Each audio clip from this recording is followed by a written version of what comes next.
Hello, everybody. Welcome to the United Front. This is your match reaction for.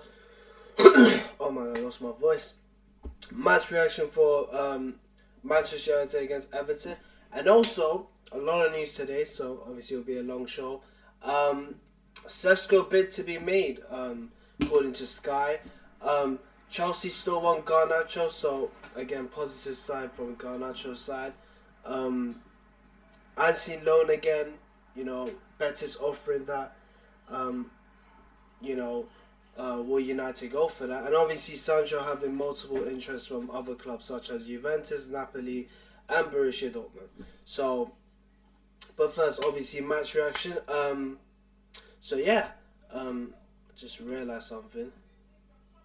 I've absolutely spelled Everton wrong. So yeah, never mind that. What do I think about the game? I mean, what really surprised me on that game is not the lineup. It's probably how Everton were our toughest opponent in the summer series in the US tour. I mean, I thought legit it'd be Bournemouth out of West Ham and Everton, but I mean Everton really gave us a game. I mean, look, first 35 minutes, I felt like we were the better team. You could see how good we were playing, and then obviously it just fell apart. Obviously, sloppy passes, in tie with the goal, and obviously it went through there. And then obviously, in terms of chances made, you probably say Everton deserved the win, but obviously I take a draw. Um, it was fair enough to be a draw anyway, so, but obviously summer series winners, we'll take that. No, but I mean honestly, obviously seeing Bournemouth's debut, I did see a lot of positives through that. Obviously, again, he's not match fit, but did see some good things. My only problem is that we were seeing obviously Cunha up front, which was obviously um, pain to watch because not having an actual number nine. Obviously, resting Rasmus, but if that's the case, put on Chiro. I mean, I don't understand what's the problem. I mean, you can't tell me that this is what you're thinking. Look, I understand it's a preseason game. Otherwise, if this was an actual game, I'd lose my shit. But seeing that in preseason, it just shows why you can't put Cunha up front or even in Bomo. Because, I mean, if this is what United think about, putting Cunha up front and saying, you know what, we don't need a striker, he can play number 9 for us, then you absolutely wasted all that money for no reason. Like, everyone thought, where's Cunha's best position? Now, obviously, he's versatile. It's not like he can't do the role. But I've always said this, he's more of a 10 than he is a number 9. It's the same reason with Bruno, Amrin puts him in the 8. I say, as most people say, he's a 10, you know. Trying to think. Menu as well. People might say Menu's better in the 10 because of taking on players, his ability when driving forward. So, but I mean, seeing him up front, I mean, obviously limited service, different type of service, because he was dropping in deep. But again, this just shows to why he's not a number 9. You should never play him there because Cunha's best. The thing with Cunha is he plays in the 10 but receives the ball deeper, and then he just on the transition attacks and obviously takes on players, glides with the ball and whatever, and that's what Boma can do as well. Having a player like him up front, there's just no point. It's like I've been hearing some people say, "Oh, we should get Harry Kane," but Harry Kane plays as if he's a bloody midfielder, dropping deep. You want someone who's playing on the last man, running in behind, an actual number 9, and obviously someone who's clinical in front to goal. And obviously Cunha isn't that. No, I'm not saying he's not clinical, but he's not a number 9. Not a number 9 Amrin wants anyway. Because he bought him so he can play one of the two 10s, not playing up front. There was another one as well. Yeah, I mean Dalot. No, hopefully. Look, it was a preseason game, so I wasn't mad, but this shows to why you don't play players out of position. Again, same with Cunha. Don't play players out of position because they won't work. And I mean, look, the thing is as well, that front three he went with, I wouldn't even be surprised if he started that front three against Arsenal. I wouldn't be surprised, but I'd be pissed at the same time, because obviously look at that on paper. You know, you look at that on paper. Cunha up front, Bruno and Bowen behind. That looks sick on paper. It looks absolutely overpowered. But when it's on the pitch, it's absolutely wank. I mean, it's so good on paper, but it doesn't replicate it on the pitch. So, and I mean, look, playing that front three is almost like trying to play your best players, even if they're out of position. You know, it doesn't make sense. So, look, balance is key. Again, go back to Dalot. Obviously, it was annoying to see him at left wing back. Again, he's not a natural left-footed player anyway, so, you know. But this is the thing as well. Look, I know people are going to say, oh, he loves Dalot so much that he has to get in the team. Look, this is with every manager. Every manager has their flaws, their favourites, you know. And that's probably one of Amorim's things, you know. His obsession with Portuguese players like Dalot and Bruno. You know, no matter what, they still play on the pitch. I'm not saying don't play Dalot, but play him in the right position. Because when we saw the team news, I'm thinking to myself, Dalot and Ahmad, and I'm thinking to myself, he's not playing centre half. You're not seeing Dorgu or Leon, so he looks like he's playing left wing back. And I'm thinking to myself, well, no, that just can't happen. Yeah, obviously it was pre-season, but this just shows that we had no balance on that left-hand side. When he had to cut back, he always has to turn around his body, open his body up, and just pass it with his right, which is obviously annoying because you want someone who's naturally left-footed on that left-hand side, you know. But, you know, obviously it was annoying. But, look, he's going to be a favourite of Amorim anyway. My advice is that play Dalot. Fine, I don't even mind Dalot even starting against Arsenal. I don't mind that. Just play him in the right fucking position.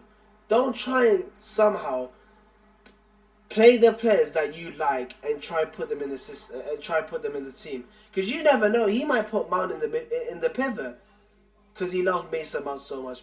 You know, he loves Bruno so much he puts him in the 8 when he's an actual 10. So, you know, what else? I mean, look, like I said, first 5 minutes, I feel like we were amazing, you know. And then obviously it got to the point where we were just sloppy. We were giving the ball away, not taking chances. I mean, defensively, we were absolutely shocking. I mean, what is this? You know, last season we were shite at scoring. What? We're going to be shit at defending as well? I mean, come on. Leaking goals for no reason. Look, obviously, their second goal was obviously at Ahmad, but, I mean, where does that come from? Losing the ball. And, look, I know he scored a pen, Bruno, but, come on. Everyone knows you take that goal away from him, he was absolutely shit. You know, goals and stats, you know, they think it's an easy way to hide the player's performance. Like, you never know. Like, if Haaland was shit throughout the game, but somehow in the 90th minute, he would score a goal, people would say he played alright when he actually played so dead. This is the thing with Bruno. He will play so rubbish and somehow get a goal and assist. That's the thing about Bruno. And I don't want that Bruno to come back because I don't want to repeat myself. I hope it doesn't happen. But I'm going to say this clear. He hasn't done it before, but he probably might do it with Amorim. Amorim's obsession of keeping Bruno, fair enough. You want to keep him because it's Bruno, he's world class or whatever. Only negative part is he's not an actual system player for your team. If Bruno plays like this in the league, he's gonna get Amorim sacked. He's gonna cost Amorim his job, and because of that decision Amorim made of keeping Bruno, and Bruno playing so rubbish that the manager that trusted you and wanted you to stay at United, you got him sacked. I mean, how many stories have we heard from Bruno anyway when managers have been sacked? Recent one, obviously, with Tanner. Oh, we're so sorry. We didn't play well for him, and obviously, you know, it's devastating news. You're saying that, but you're playing for him. Show it on the pitch. This is why people say actions speak louder than words. You know, otherwise that interview he did with Ten Hag, that was just all talk. You know, even pundits realised that, you know, well, it's a bit too late for that, isn't it? Because obviously Ten Hag was sacked, and obviously you guys are so devastated that if you guys were that devastated, you wouldn't be putting a shit performance. But moving on from that, but I mean, I want Bruno to do well. I want him to somehow do well in that 8, even though I say he's not an 8. But for God's sake, if he's not an 8, then you're clearly fucked. Because every time he plays in the 8, and how many times I have to repeat myself, he plays in the 8, but plays like he's a number 10. So it's almost like we're playing with 3 10s and 1 pivot. That's stupid. You can't have a free roamer where he's in striker, he's in the 10, he's a wing back, he's playing deep at centre half. I mean, no. You want someone who plays in the position, stays rigid, stays in its width with Ugarte or whoever, Casemiro, and help your midfield partner out. But no, Bruno roams around everywhere else, and he's so greedy for the ball. His obsession with the ball, I mean, it's absolutely annoying. So, you know, but I mean, who had a bad performance? I mean, Ugarte. I mean, look, I've been really good with him, impressed with him. Obviously, you have bad games, and he did have a shocking game. You know, the amount of possession he gave away, it was absolutely shocking. But it's amazing how you take one bad game when previous 3 he was absolutely good, and you take that one bad game and you say overall he was shite. So it's just amazing. But then again, it's just the fans we have in our fan base. So, you know, but yeah, look, 2-2. I mean, really surprised that Everton were the team that to shock us. But, you know, Everton can be a team that's full of surprises. So, you know, but obviously at the end of the day, we won summer series, whatever. But I also want to make one point. This is why I don't get excited for pre-season when we play so well. If we were winning 5 games, if we won our first 5 games in the league, I'd be going deluded saying we might win the title. I might go and say, you know what, title charge or top 4 definitely. Because that's in the league. This is pre-season. You know, we played so good in our past 2. We faced Everton, which we were expected to beat confidently, and we struggled. And that's the thing with us, you know. We drew 2 and beat 2. That's mid-table standards. You know, we couldn't beat Leeds, who probably might get relegated. Everton obviously stayed near that relegation zone, and obviously West Ham and Bournemouth, they're mid-table sides, so that technically makes us mid-table. You know, again, consistency as well. We don't have the consistency, and yes, I'm going to talk about that word in pre-season because it's key.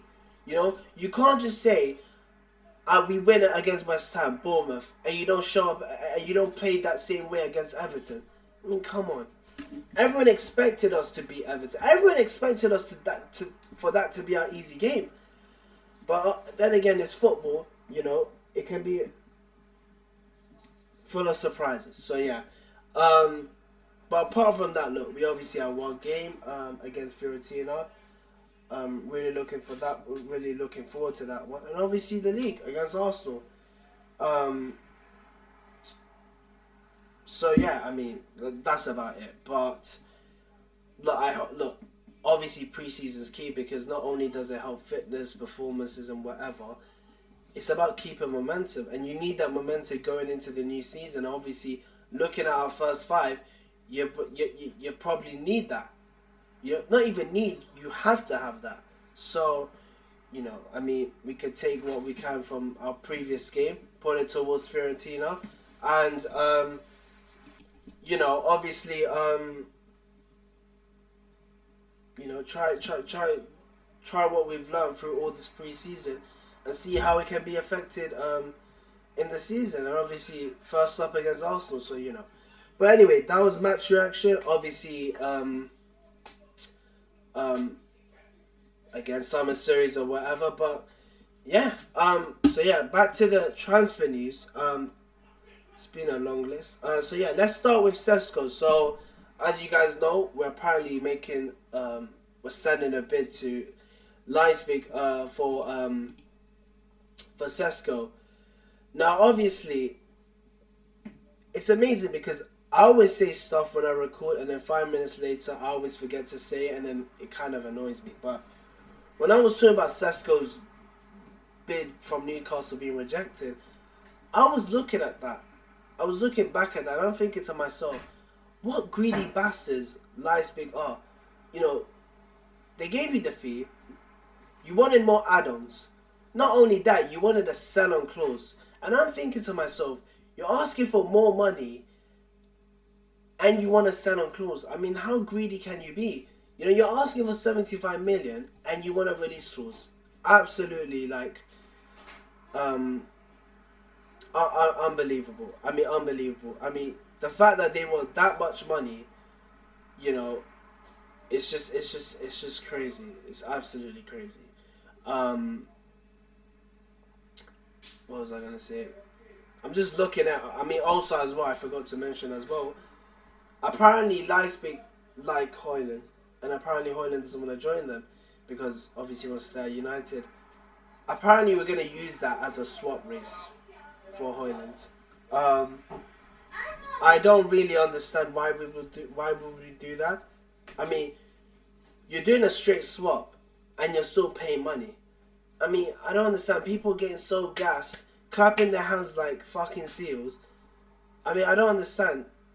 Has no one ever heard of squad depth? You know, because we're not going to play Xerxes as number 9. Cheeto's too young. We're going to get Sesko in. What if he gets injured? Who's going to come in? Because let me tell you something. If we do this and then Sesko gets injured, you're not familiar with Xerxes up front, then you're going to be saying, oh, who should be number 9? Who should be number 9? I mean, why can't Højlund stay? I don't understand. He can't be back up? It really doesn't make sense. I mean, it's stupid. You know, because you're gonna swap a striker for a striker. It's not like you're gonna swap it's not like you're gonna swap a fullback for a striker, because we got so many wingers anyway that play on that side anyway, and you're gonna swap it for a striker. That makes kind of sense, but you're swapping a striker for a striker. I mean, that doesn't make sense. You're gonna still end up with the same number of strikers. You're only just paying more. So why can't you just pay for Sesko and keep Højlund as the backup? I don't understand. Like, it's just crazy. But you know, but it is gonna be tough to make a bid for Sesko, because Newcastle, like I said, finance is not a problem for them. The only problem is what they want, which is more add-ons and a sell-on clause, which is absolutely greedy from them. But again, look, I mean, look, positive. Look, all we need to know, and I've said this before, it makes an effect on transfers, and that's Sesko's agreement who he wants to join, because you know what, even Newcastle probably are gonna wait 48 hours to hear from Sesko, and if he hasn't said anything by then they're gonna leave. You know, so you know, but you know, we want to hear it as well ourselves. You know, despite how exciting and cruel it might be at the same time, you know, you still want a response from Sesko. You know, because there's no point putting the bid in, and then we hear from Sesko saying he wants Newcastle, and it was like, well, we put the bid in for no reason. So it's understandably that United wait for Sesko to say who he wants to join, and then they make the bid.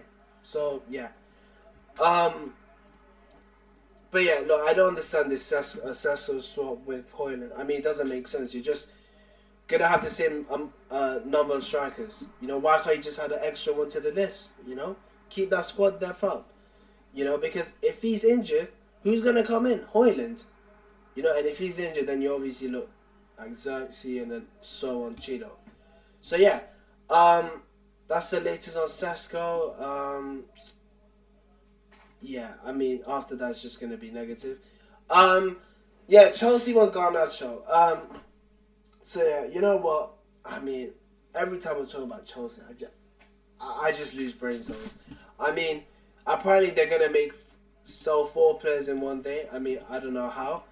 Well, it's already been confirmed because Dukesby's going and Ugochukwu's going to Burnley. Apparently Charlie Chukwuemeka is going Dortmund. I don't know who the other one is. And it's crazy.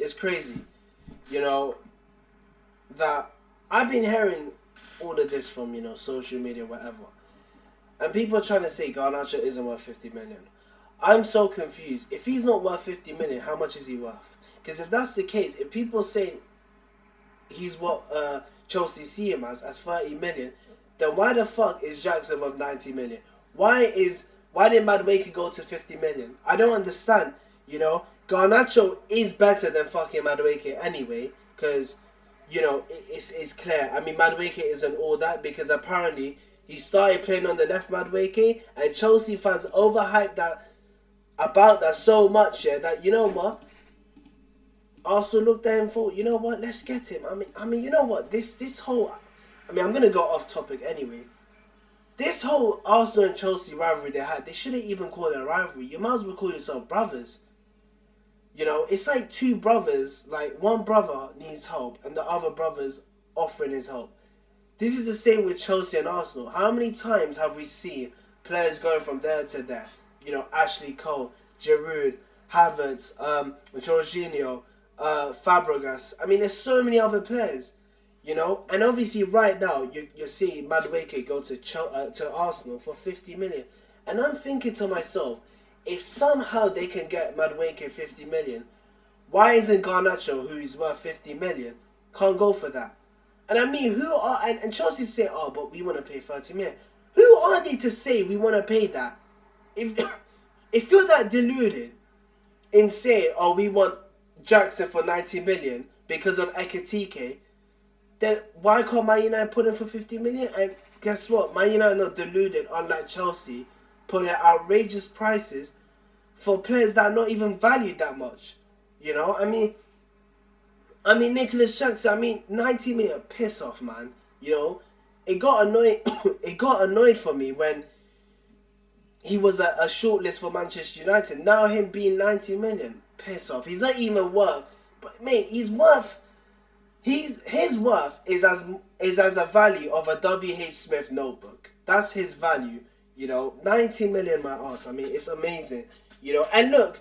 Apparently, I don't know how Chelsea do it, yeah, but they will make any fucking player overvalue so much when they're not even valued that much. Like Tyreek George. I mean, fucking hell, if they ask for 40 million, it's an absolute joke.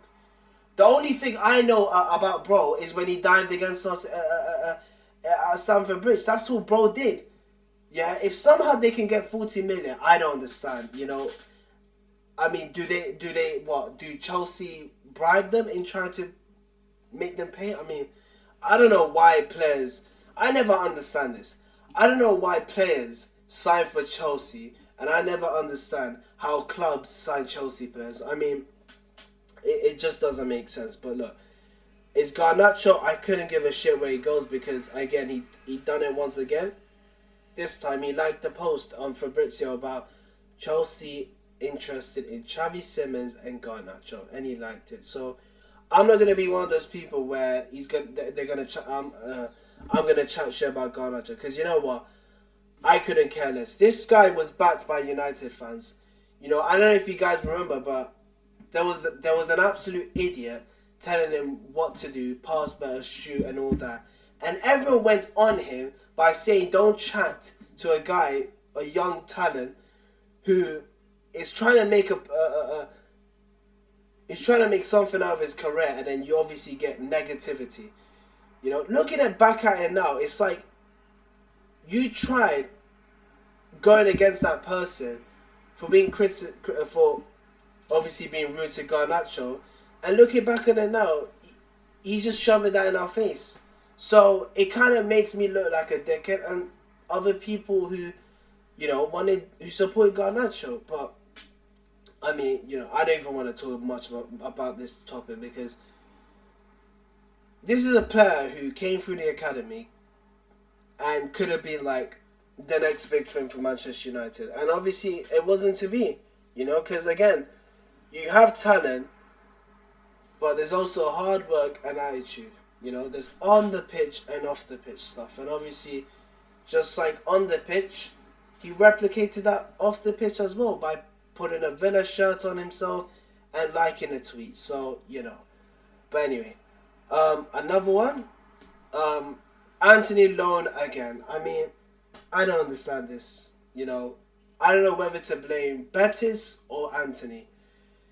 Betis because they're not giving us what we want. They want to loan him again without the obligation to buy. I don't know why. You either take him or fuck off. There's no point. There's no point of this loan again. I never understand this. I really never understand this. Loaning a player is either loaning someone who's a youngster who's trying to get experience going to another team, a league. And then there's another one. A loan is someone who doesn't, you know, fit the system. There's nowhere he needs to play. Obviously, Antony goes to that part, but when it went to last season, I would have not said that because we had 3 attackers at the actually 4 attackers. Xerxes was injured, so 3, and that was our attack throughout the whole season. I think this was halfway, you know, and it's like just imagine if we had Rashford and Antony. Not saying they're gonna make an impact, but this is why squad depth is key. This is why so many knobheads are saying, "Oh, let's do a swap deal for Højlund for Sesko." But you don't understand. You're swapping a striker for a striker where you're just going to get the same number of strikers that you had before. It doesn't make sense. But look, we bought Cunha, we put in promo. Now you put Antony in that bracket and then he can go. I blame Antony because you see Rashford, obviously got his dream move and whatever, halved his wages and got his dream move. Whereas Garnacho and Antony staying at home, doing whatever the fuck they are, waiting till the end of the transfer window and waiting for the clubs to sign them. But I don't understand. You're not doing anything to make that deal go forward. You know, I mean, you got obviously them being greedy as well because look, if Antony was able to accept half in his wages and obviously we get the money we want for him, then that'd be great. But guess what? You got greedy footballers in this world. You know, same with Garnacho saying, I only want to play in the Premier League, which is only Chelsea. So, I mean, it's just crazy, you know, having players like this, you know. And this is the thing as well. This is our fault at the same time because before they came to United, they weren't earning that much money they were earning now. But when you go to United, they pay you so much that, you know what, I've been living a dreamland. And then when they want you to move you on, and you know other clubs won't pay you for that, then they don't want to leave because they want that United money. So obviously, like I said, greedy bastards. But anyway, you know, look, this is on Antony. You know, if he wants to ruin his career, he's always said it in interviews, fucking crying, saying, "Oh, Man United, it cools my career." You know, Betis, it showed me a newer version of myself, a better version. If that's the fucking case, half your wages if you gave a shit. Yeah, go get your dream move. But no, you won't do that because you love money. So, you know, but anyway, this is just a generation of footballers anyway. Fuck, I'm losing my voice. Last but not least, again, another negative, Sancho. So yeah, as you guys know, Sancho, I don't know, we haven't heard that much news, but as we do know, multiple clubs interested in Sancho. So we did have Juventus. Now we had Borussia Dortmund before, and obviously Napoli and all these clubs interested in him as well. Pardon me. You know, look about Sancho. I mean, again, he's not gonna half his wages. He wants United to pay him. I don't know what is it called, but severance pay or whatever. I know that's not a word, but he basically wants United to pay him for him to fuck off. I mean, honestly, I never knew that was even a thing, but obviously this is coming from Sky. Dortmund are pushing to sign Sancho. Obviously no offer yet, but deal conditions are explored. United prefer a permanent transfer, of course. A loan is possible. It shouldn't be because he's on his last year. Juventus, Napoli, and Saudi are interested. Well, he's not going Saudi, so yeah. I mean, this whole Sancho saga. I mean, Sancho, Anthony, Garnacho, absolute prats. I mean, with Garnacho, I don't even think it's about money. I think it's just that he wants to stay in a certain club, a certain league. You know, otherwise he did have offers for Napoli, but he never took them because he wants to play for Chelsea. So, you know, but look, it is what it is. I mean, obviously seeing the amount of, you know, offers he's getting, you know, but then again, knowing him, he's not gonna. He wants money, and you know, he doesn't want to half his wages because he's a hard man to deal with. But you know, but I mean, honestly, you know, my head's just hurting, honestly, to talk about all these players because it's just crazy. I mean, I don't know how like a person like, you know, Mark Goldbridge doing this for almost a decade now, with obviously pain, joy, and everything, headache and stress on all these things. I don't know how he did it, but you know. But anyway, thank you guys for watching. Very long show. I mean, a lot of news today. Obviously hoping positive, but only the positive thing was Sesko. We could make a bid. Otherwise, the rest was just, you know, about outgoings, you know. But anyway, thank you guys for watching. Is there anything else? Yeah, there was something else as well. So I know I didn't make my own. I'm yet to do a watch along, but I think they just confirmed it. Yeah. So Community Shield, which is this Sunday. So you know, possibly could do my first watch along. You know, obviously it's not Man United, but still, I like to keep on a neutral basis. Obviously, see matches that are not Man United. You know, seeing a different view, a different perspective. So you know, but yeah, thank you guys for watching. Take care. See you on the next one.